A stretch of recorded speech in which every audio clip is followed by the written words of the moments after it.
Hello, and welcome to this episode of the White House 1600 Sessions. I'm Stuart McLaurin, president of the White House Historical Association.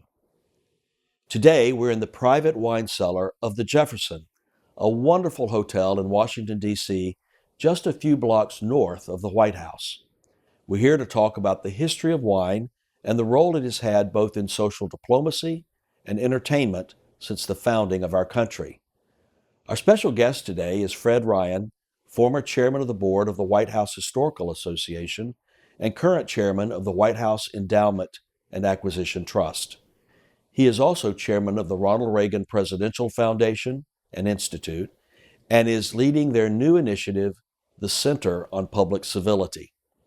Fred has had a very successful and distinguished career in publishing, and prior to that was a member of the White House staff serving as assistant to President Ronald Reagan.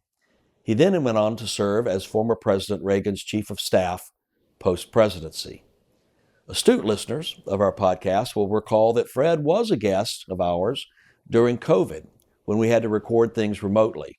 So we're pleased that today we're able to have him join us in person to talk about this new edition of the book, Wine in the White House, A History, which is published by the White House Historical Association.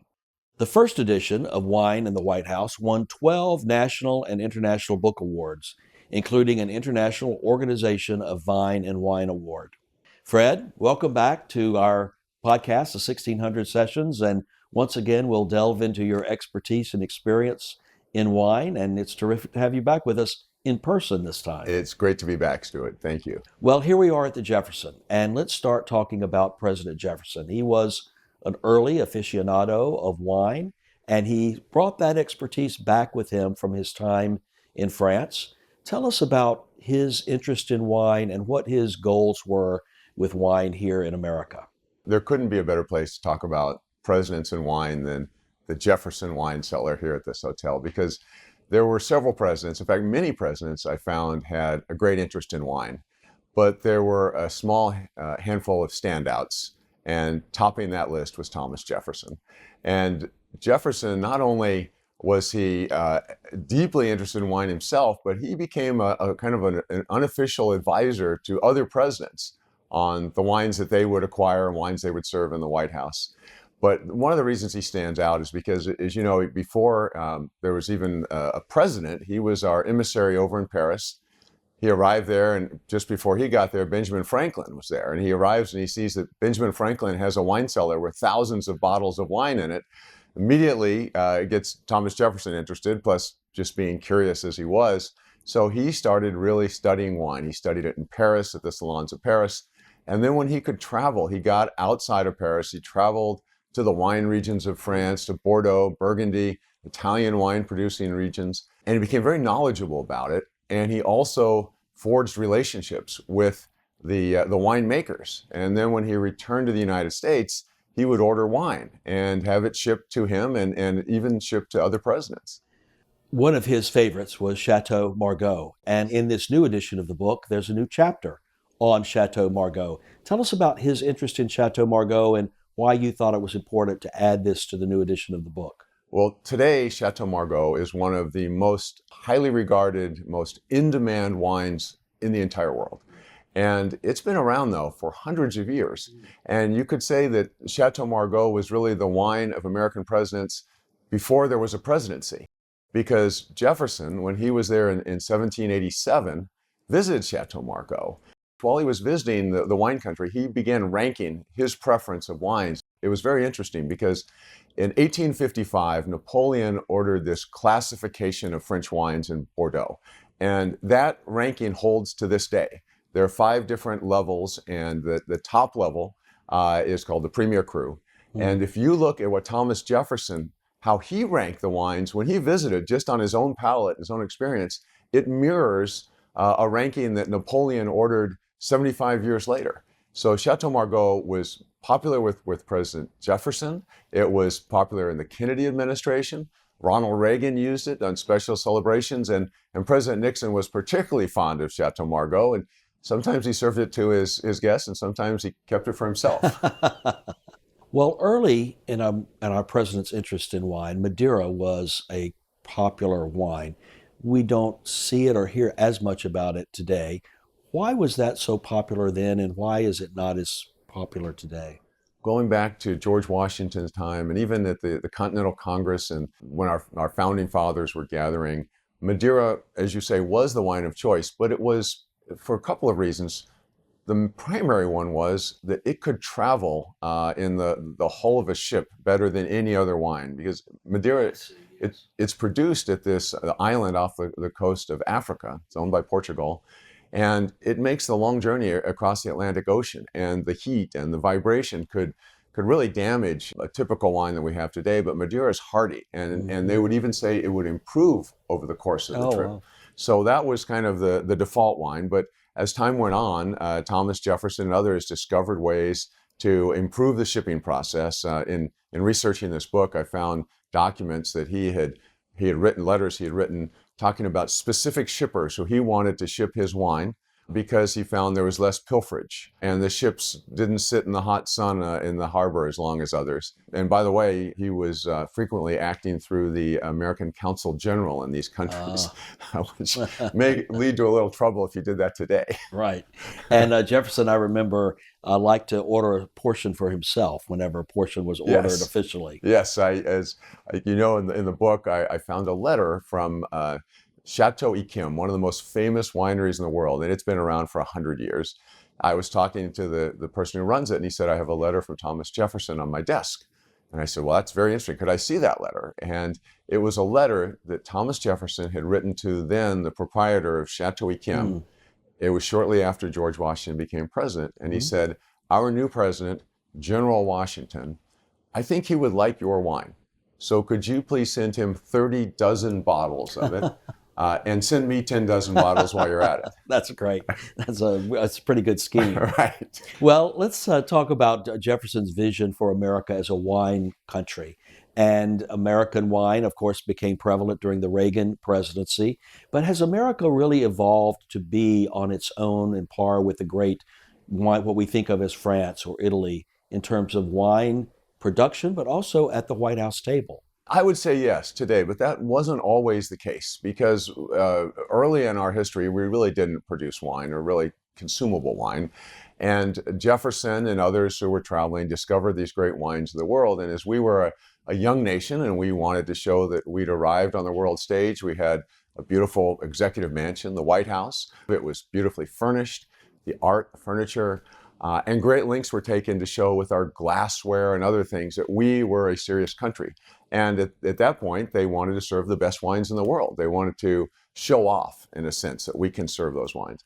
But as time went on and America began to produce great wines, and it wasn't always the case, but as America produced great wines, instead of showing off, we began to showcase American wines.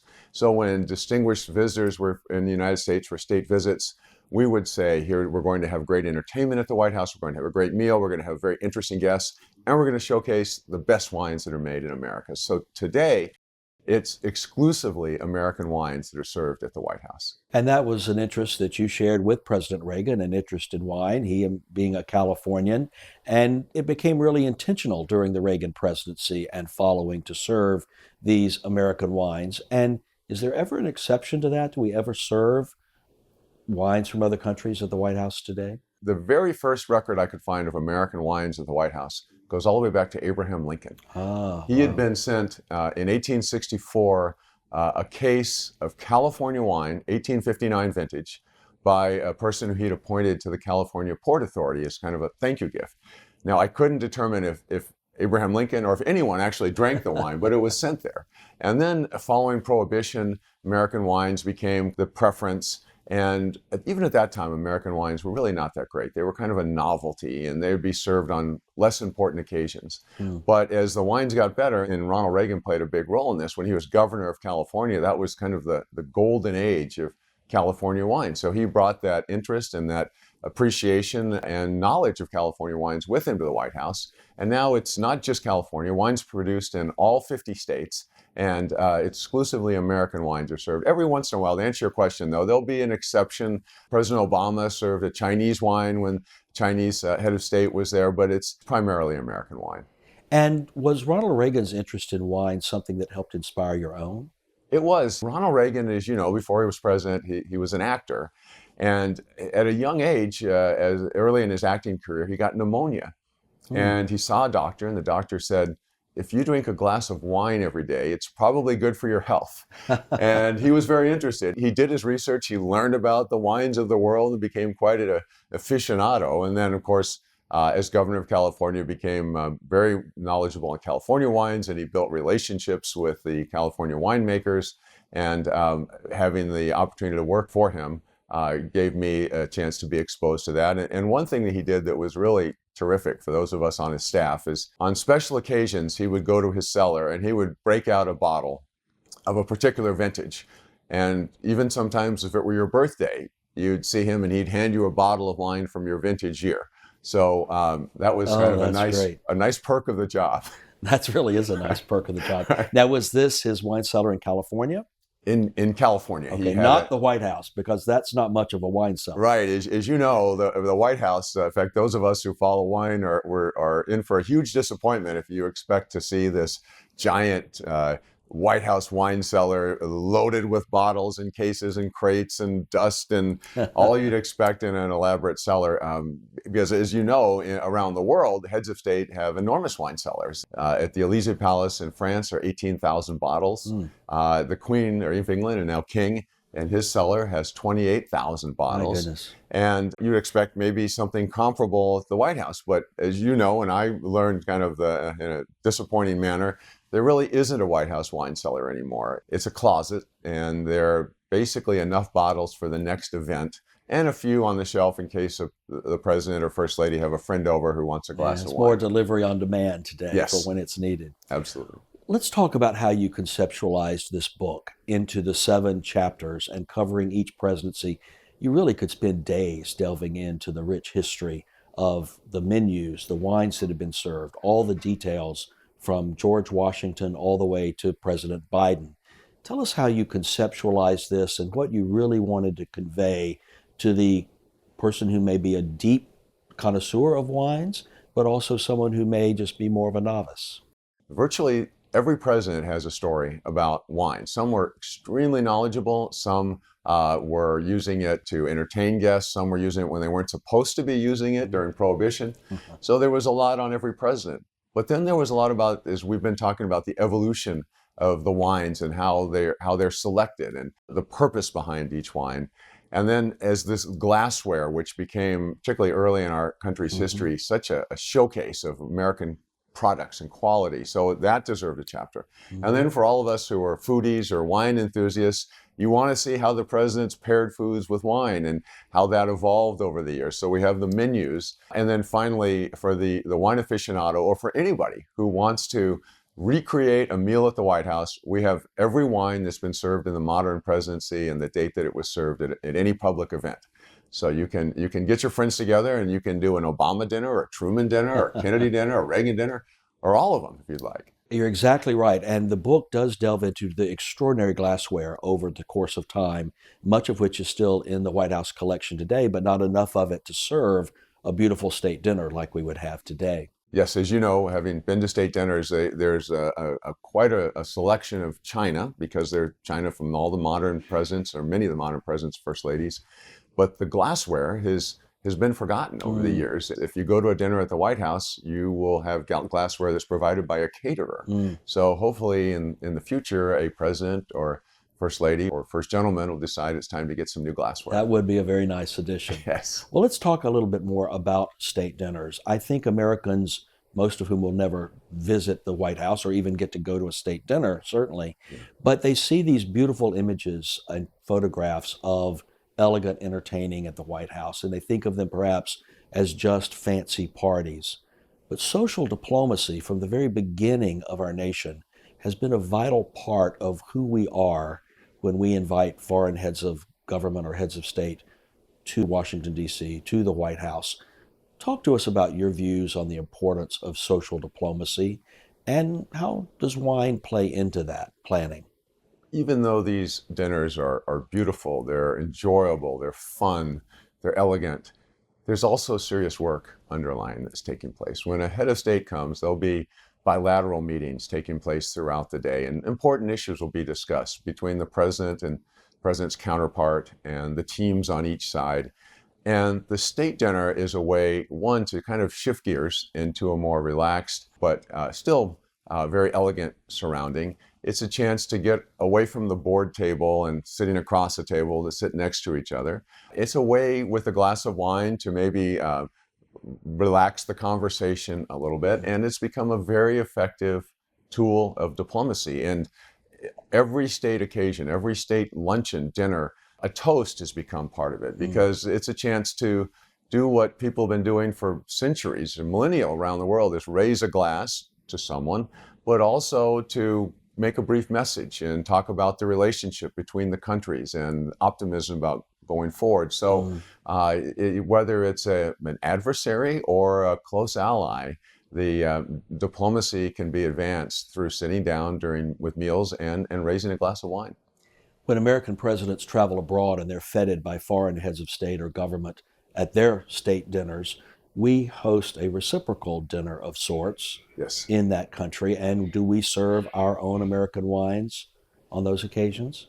Yes, when say the president travels to England or to any country, and the host gives a state dinner, the tradition is to have a reciprocal dinner, typically at the American ambassador's residence, where the head of state would come and be entertained by the president and first lady.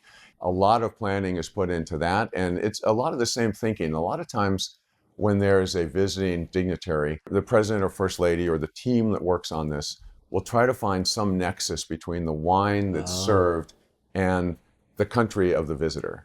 And they'll find, for example, if the French prime minister comes, an American wine, but maybe made by a French winemaker who's moved to California. And the same applies for wines that are served at these reciprocal dinners overseas. They will bring to England a wine that is American, but maybe it's owned by an English person or made by an English winemaker. I see. Well, the influence of France and the view of French wines as being perhaps the best in the world was certainly the view of the White House and early presidents, I think, of the Kennedy presidency. And there were so many things about that White House, from the French cooking to Mrs. Kennedy's love of France that was brought into the design of the house itself at that time. Where is France in the annals of White House wine history? Where does it stand? And is there a reason that we should think about it as something that was the most special wine to certain presidents like John Kennedy? I think that if you look back, you would see that some of the greatest wines served in the history of the White House were from France. And one reason was at the time, for example, during the Kennedy administration, where so much attention was paid to every detail to assure that everything was done in a very elegant way. And as you mentioned, Mrs. Kennedy's enjoyment and preference for French culture, the wines that were served were the best wines produced in the entire country, and often the most expensive wines produced in the country. Today, we still find great wines, but it's not necessarily the most expensive wine that's served. But even today, with American wines being the primary or only wine served in the White House, there's still ways to have the French influence. There are a number of the top wines in America. One's called Opus One. That's a joint venture between American winemaker Robert Mondavi, French winemaker Philippe de Rothschild. That has been served by presidents of the United States, and particularly when entertaining French visitors. In terms of selecting American wines to be served at the White House or by a president and a first lady, do they go out and seek wines from their favorites, or are American winemakers pushing and promoting and encouraging the White House? Well, it's always a big day for an American winemaker if their wine is chosen to be served at the White House. But it's not a competitive process where the winemakers submit their wine and the White House has a competition to decide. Typically, the presidents will have either personal knowledge in some cases, or an outside advisor who's very knowledgeable about wine, who will have a sense of what the chef might be preparing and suggest some wines that might be good to accompany it. As you know, there's typically a tasting where the first lady and staff compare the wines and the foods to be served, make sure that they all go well together. But it's evolved over the years. President Clinton brought in a wine professional named Daniel Shanks to serve in the usher's office, who was highly knowledgeable on the production, the service of wine. And it was very generous of him to write a chapter in the book about exactly how wines were selected, how they were stored, how they were served, what their strategy was of when to pour each wine. And he provided professional advice. And today, outside advisors will offer suggestions. And sometimes the first family themselves is the source. Michelle Obama was very knowledgeable about wine, and she would visit wineries with her girlfriends or have a wine tasting. And she went to a winery out in Virginia called RDV, and she and her friends liked it so much, she decided to serve it at the next state dinner. And I know that's true because you were at that state dinner, and you verified it to me that it was true. Yes, I can testify that's true, yes. Well, we do think of California as the main producer of American wine, but you mentioned there's wine from all 50 states, and certainly the Virginia wine that was served at the Obama White House. What other states have made an appearance on the White House table?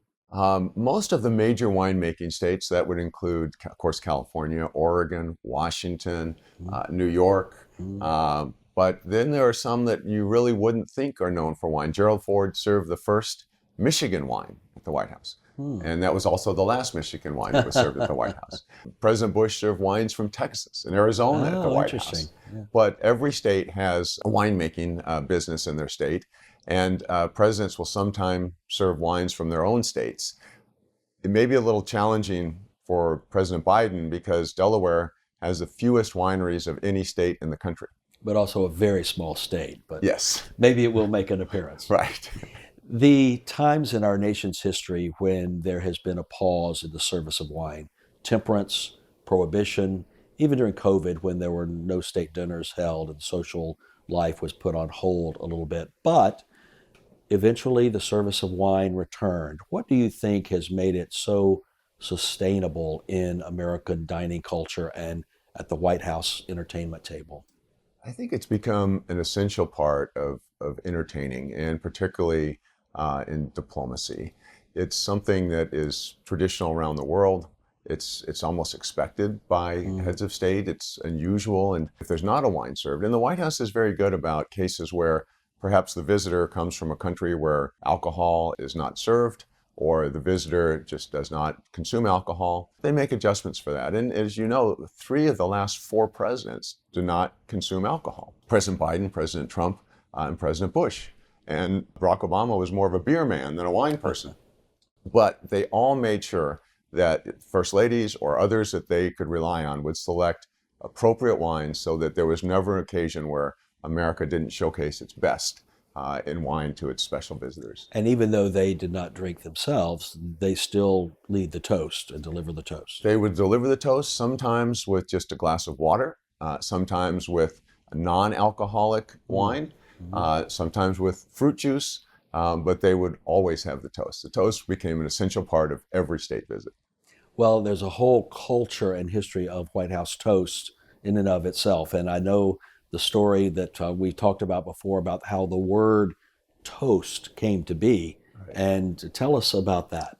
Well, there's an interesting history of the process of toasting, as you say, and it goes all the way back to early Rome, and banquets would take place, and the people, mostly men, I guess all men, would pass a vessel of wine around and take a sip, and then they would turn to the person next to them and wish them good health and pass it on. In fact, it became a tradition in Rome that at every major public gathering, it was important to wish to the best health of Caesar. And as you can imagine, as the evening went on, and the wine was probably not very good to start off with, but after person has drank from it, it wasn't getting any better. So they would take a piece of burnt bread. They would burn bread and they would drop it in the vessel. And that piece of burnt bread would absorb many of the impurities. And it was essentially a piece of toast. And that's where the term toasting evolved. Well, the updates that you've added to this new edition of the book are really terrific. We talked about Chateau Margaux, and there are several other editions, but one key edition is the chapter on the Biden presidency. When we first published, they were just into office, and there had not been that many occasions. We were going through the end of the COVID time. But since then, there have had many occasions at the Biden White House where wine has been served. What are some of your observations about their use of wine in White House service? Going back to his time in the vice president's residence, then Vice President and Dr. Biden entertained a number of visiting heads of state and others around the world, and they were very attentive then to selecting the right wines to go with the food. And Carlos, their social secretary then, is now social secretary in the White House, and he has continued to be sure that they follow that. One thing that I learned of President Biden is chairman of the Senate Foreign Relations Committee, is vice president. As president, has traveled the world, and he's kind of become the master of the toast. Even though he doesn't drink alcohol, he has become very proficient at making toasts, and could always do it with humor or with something memorable. And that's continued in the White House. And then as they've had the resumption of state visits, because as you mentioned during COVID, everything just stopped. They've had the Korean president, they've had the Prime Minister of France, they've had the President of India. They've always made sure to have a great American wine, but to make sure that there is a nexus between that wine and their visitor. And they've continued the tradition that's been established. And I think that thoughtfulness is very important and always appreciated by the visiting head of state as well. Yes, absolutely. It's a great gesture. Well, toasts are clearly important, and there's just this cavalcade of important toasts and messaging and moments and photographs throughout White House history. There are several toasts noted in the book. What is one of your favorite toasts and why? Presidents can sometimes be creative with toasts, and the toast has evolved. The duration and the purpose has evolved. There was a time when these toasts would go on for 20, 30, 45 minutes, and they became foreign policy speeches. And it's been shortened today to 2 to 3 minutes. And it used to be done at the end of the meal, but Jimmy Carter just spontaneously got up at a state dinner for the president of Mexico at the beginning of the meal and took his water glass up and he made a toast. And then he realized that the wine hadn't even been poured yet, and he had water in his glass. So he sat down, he got his glass filled up with wine, he went back up and made the toast again, but he did it at the beginning. And every president since then has followed that tradition of making the toast at the beginning of the meal. And the reason is just kind of practical. They don't want to be thinking about that toast all night. They want to get it out of the way at the beginning of the evening and then enjoy the rest of it. But there were so many memorable toasts. One toast that stuck with me was President Clinton, where he was entertaining the Prime Minister of England, and he made a toast kind of playing off of the James Bond thing. He said, "May our relationship always be strong, never shaken, never stirred." That's priceless. And one of Joe Biden's that was just classic Joe Biden. He had Prime Minister Justin Trudeau of Canada, who was this young, dynamic, charismatic leader, handsome young man, and he was making the toast. And he began, Joe Biden, 80-year-old president, by raising the glass saying, "I remember when I was eye candy too." That's great. He does inject humor into things Yes. pretty well. Well, I can testify that this book was not ghostwritten, that you yourself put so much time into researching and studying and checking and double checking, and has really made this an extraordinary contribution to the scholarship that we produce in our publications at the White House Historical Association, but even more broadly to the public, that this will be treasured by everyone who receives it and enjoys this book. As you undertook your research, what was something that you learned or that surprised you or that you found particularly fascinating that you really didn't expect along the way? Oh, I found a lot of things I didn't expect, and that's why the book has ended up being 475 pages long. At about 10 pounds. Right. And I would say also the excellent publications team at the White House Historical Association that's really second to none when it comes to finding interesting things about our history and our presidents and the White House. We learned a lot of things, but part of it was just how big of a role wine played in our presidency, our early presidents, where documents where they were ordering wine and they were critiquing wine and they were comparing wine and they were accumulating wine, and how they transported their wine and brought it to the White House, took it with them. And Thomas Jefferson, as we think about as we're here in the Jefferson wine cellar, how he kept meticulous records of every single wine that was served at the White House and the number of bottles that were served and the vintage and the maker. And I was able to get a copy of that included in the book. That was a lot of it. And then I think we can never fully appreciate the amount of time that goes into planning a state visit and a state dinner. It's planned months in advance. And if it's a royal visit, it's even more complicated and more planning goes into it. So you just get a great appreciation for the thought that goes into every detail that guest to the White House will experience when they come presidential event. Well, one of the stories that I think is worth resharing for those who may have heard it before is that if something works, keep doing the same thing. And we have an example of that with our British friends. I found, as you were talking earlier, about the idea of reciprocal dinners when American presidents are entertained abroad. And I was particularly interested when President and Mrs. Bush, 43, George and Laura Bush, went to London and were entertained by the Queen. The next night, they had a reciprocal dinner at Winfield House, the ambassador's residence. And I was curious, what wine do you serve the Queen? And I noticed there were two wines that were served. A Peter Michael Les Pavots red wine and a Newton Chardonnay. And I thought, well, that's interesting. As I dove into it, I found the Newton Chardonnay, Mr. Newton was a British subject who had moved to California and was making Chardonnay. So they were able to serve a Chardonnay made by a Brit to the Queen, made in California. And Peter Michael was Sir Peter Michael, who had been knighted by the Queen. And it was his wine, also made in California, that had been brought back to serve the Queen. So that was in 2003 on that visit. 2 years later, Prince Charles, then Prince Charles, and Camilla came to the White House, and I looked to see what the wines were. And it was exactly the same wine, Newton Chardonnay and Peter Michael, the Pavot red wine.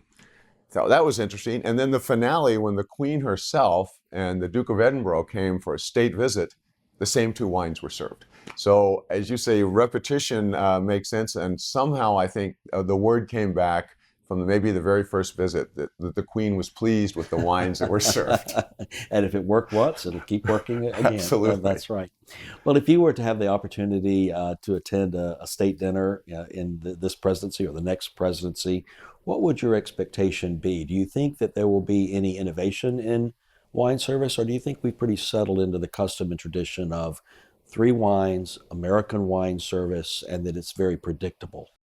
Well, I think they're always trying to add new elements to a state dinner within certain parameters. So there's an idea of showcasing new wines that have never been served before at the White House, but there's also a tradition of serving something that has become part of the traditional White House state visit. And one is a wine, I discovered this in this book. President Nixon, when he went to China in 1972, 50 years ago, and Nixon was quite a wine enthusiast, he spent time not just thinking about how he was going to try to open China and begin that relationship, but he spent time thinking about the wine he was going to serve. And he brought a California wine called Schramsberg. It's a sparkling wine. And he served it, and they called it the Toast to Peace back when China opened. That wine has been served by every president of the United States since then, up to and including the Bidens. So it has become the wine of presidents. Well, we've spoken quite a bit about state dinners and these formal occasions, but there are many opportunities throughout the course of the year where the public is invited in or special guests or for different occasions. Early in the history of the White House, presidents would have these large gatherings. Perhaps on New Year's Day was a very common time. Share with us some of that history and use of wine in those times. Well, there are some occasions where it didn't quite go as anticipated. And one, as you point out early in our presidency, Andrew Jackson, our seventh president, had an inaugural party. And you know, back then you could just basically come to the party. You didn't need an invitation, and there weren't extensive checks. And it was overcrowded, oversubscribed, and the alcohol was being served. And it was served in such volume that fights were breaking out, people were looting the White House, and it really got completely out of control. So the wise White House staff figured the only way they could solve the problem inside the White House was to take all the alcohol, put it out on the front lawn outside the North Portico, and let people drink it out there. But that got quite out of hand. There were a couple times where people served wine, presidents and first ladies served wine that the guests didn't like. I found in the case of Mrs. Roosevelt, and she had decreed when in 1933, when Prohibition ended, that only American wine should be served, and not in any high volume. I saw a note from one of their cabinet secretaries who said that he'd just been over at the White House and the wines that Mrs. Roosevelt serves are barely drinkable, and the sparkling wine was terrible. So today, I think people will be pretty pleased with the wines that are served, but there were a few times where it wasn't such a good event. Well, I suspect that Roosevelt cabinet member was not invited back to another state dinner by Mrs. Roosevelt. Absolutely. That's a way to guarantee and you won't get another invitation.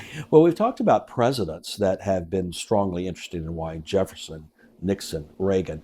What about first ladies? Is there a first lady or two that comes to mind that had a real interest or knowledge in wine? There were two or three that really stood out, some because of their interest in wine and some because of their opposition to it. In terms of their interest in wine, Jacqueline Kennedy, wanting to be attentive to every detail, and particularly with the emphasis on France, was very involved in making sure that only the finest wines were chosen. And memos would be sent to her and even to the president on occasion saying, do you think this wine or that wine? And should there be two wines or one wine served?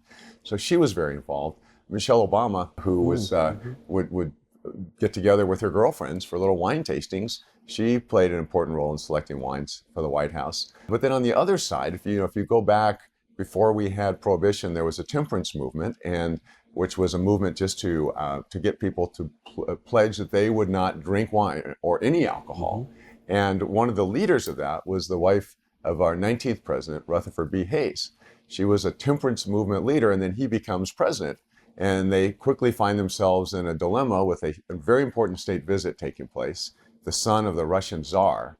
And wine was expected, toasts were expected as part of diplomacy. So there was intense pressure from the diplomats to say, we have to serve wine. She agreed, and that was the only time she allowed it to be served in the White House. But there was this enormous collection of spectacular glassware. Yes. And she would use it at state visits and other functions, but she would only have fruit juice in it. And she was given the title Lemonade Lucy because of the fruit juice. And people would complain. In fact, one of the members of the cabinet said afterwards, I think his words were, in the Hayes White House, water flows like champagne. That's great. Well, Fred, thank you for sharing your wealth of knowledge and experience and this second edition of Wine in the White House, A History. As you think about who may be interested in this book, who is this book intended for, and who do you think would enjoy procuring this, and who do you think would be a perfect gift to give to if someone's looking for a gift? Well, anyone who's a wine enthusiast, I think, will enjoy this book. One, because it connects wine with so many presidents, and it gives you really an insight into how presidents enjoyed wine and how they used it to advance their agendas. But it also has the comprehensive list of every wine that was served. So it takes you kind of a walk through history of wine and our presidents. So I think for the wine enthusiast, it's really a must. And I think that's why it was so well recognized in the wine trade press. For the foodie or the person who likes to cook, here's a chance to recreate a meal that took place at the White House by your favorite president. You can go back as far as you'd like and find out what that president served. So there's that. There's the history part where so much of major events in America's history had a wine connection with them. So I think people who are history buffs. But the other thing I put in there, Stuart, was a lot of anecdotes, very short anecdotes about wine, maybe said by presidents or by other famous people.